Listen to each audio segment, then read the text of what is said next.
I pulled up to the bus stop that morning, half awake, coffee still warm in my hand, just trying to make up for being late. And that's when I saw it. A woman in a perfect navy pantsuit, pointing her manicured finger inches from my 12-year-old son's face, demanding to know where he lived. My boy Evan stood frozen, clutching his backpack like a shield. She was accusing him of trespassing at his own bus stop. What she didn't know was that I'm not just his dad. I'm the chief of police. Yeah, that happened. We'd only been living in Maple Ridge for 3 weeks. I thought it was the kind of neighborhood where kids could ride their bikes and people waved when they drove by. I wanted peace for Evan after the year we'd had.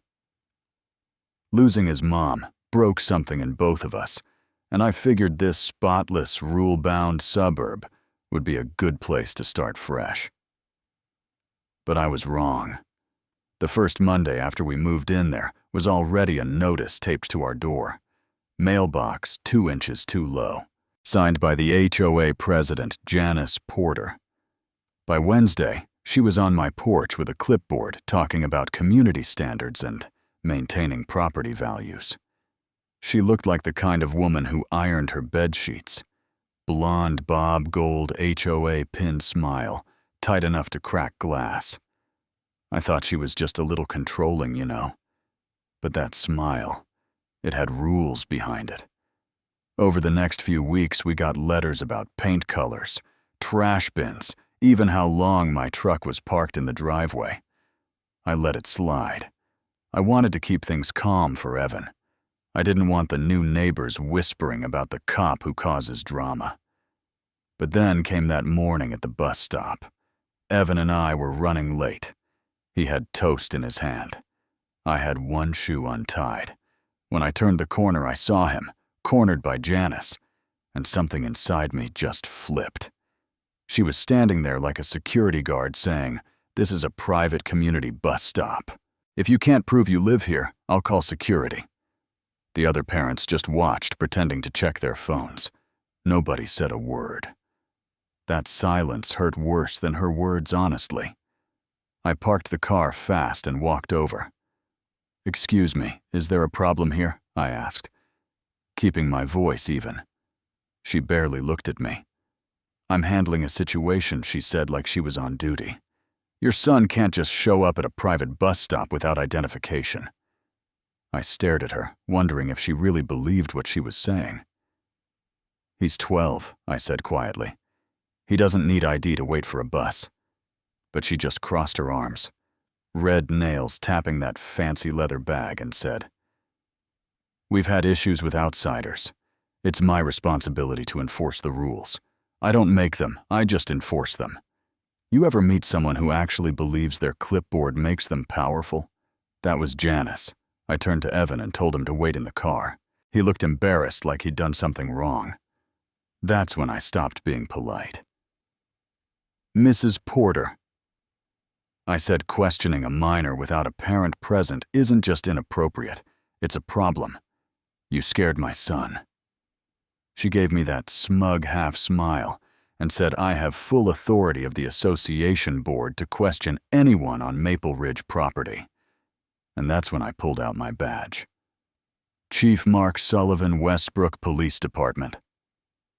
I said low but clear, "You were just harassing a 12-year-old child. You understand that's against the law, right?" The color drained from her face so fast it was almost funny. She stammered, "I didn't realize. I was just trying to keep the community safe." I leaned in slightly. "You don't need to know who I am to treat a kid with basic respect. You don't get to intimidate children because you think HOA rules make you a cop." The other parents were finally watching now. One mom said she did the same thing to my daughter last month. Another neighbor added, "She banned my landscaping crew because their truck was too old." You could feel it. The shift. The whole neighborhood tired of being afraid of her finally exhaling. Janice started mumbling something about a misunderstanding, but I wasn't letting her wriggle out. "I'll expect you at the station this afternoon for a formal statement," I said calmly. We'll also need to review any HOA policies that supposedly allow you to interrogate minors." Her jaw dropped. "Chief, that's unnecessary. I was just doing my job." I shook my head. Harassment isn't a job. The bus pulled up just then. I hugged Evan. Told him to go on, that everything was fine. Watching that kid climb those steps still makes my chest ache. He didn't deserve any of it. Janice stood there clutching her bag, like it could save her, but she knew she was done. Word spread fast. Within days, the HOA board sent out one of those official emails, full of careful language. It said Janice Porter had stepped down from her position as HOA president after multiple formal complaints.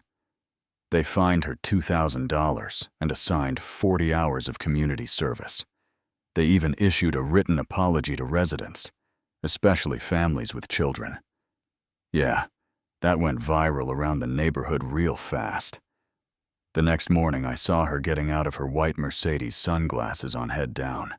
The woman who once walked around like she owned the whole neighborhood couldn't even look anyone in the eye. She hurried to her door, pretending not to see anyone, and for the first time, the street was quiet. I didn't feel proud or triumphant, just relieved. Relieved that my son could wait for the bus without being interrogated.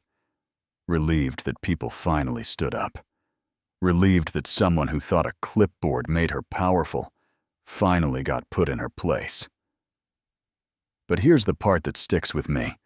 Every neighborhood has a Janice, someone who hides behind rules and standards to control everyone around them. Sometimes, all it takes is one person saying, "Enough." So what do you think? Did I handle it right? Or did I go too far? Was she just doing her job? Or was it time someone pulled the mask off? Tell me what you've seen where you live, your HOA horror stories, your neighborhood tyrants. I want to know. Because trust me, power like that only stops when people stop letting it happen.